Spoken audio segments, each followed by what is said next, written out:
අතුරු මැතිවරණය මහර විජය කුමාරතුංග ඉල්ලන්නේ උඩින් දිනුන්නේ බං.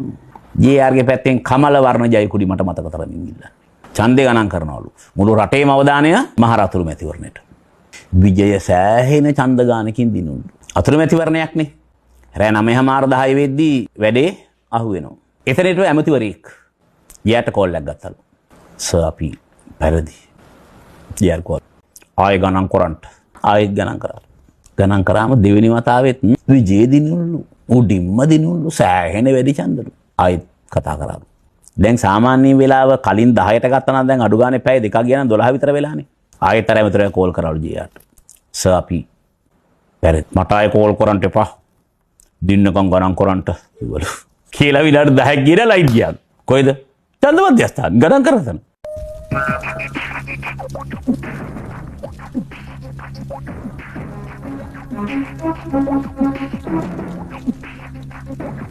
ලයිට් ගියා. ඊළඟ වර ගණන් කරද්දී විජේ පෙරදි අර උදිනු.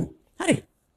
ඒක තමයි අර පත්‍රකාරයා අහන්නේ. අහද්දි ජේ.ආර්. කියනවා ඉතින් ඒ කාලේ වට නීතිමය ක්‍රියාමාර්ග ගන්නට තිබුණානේ.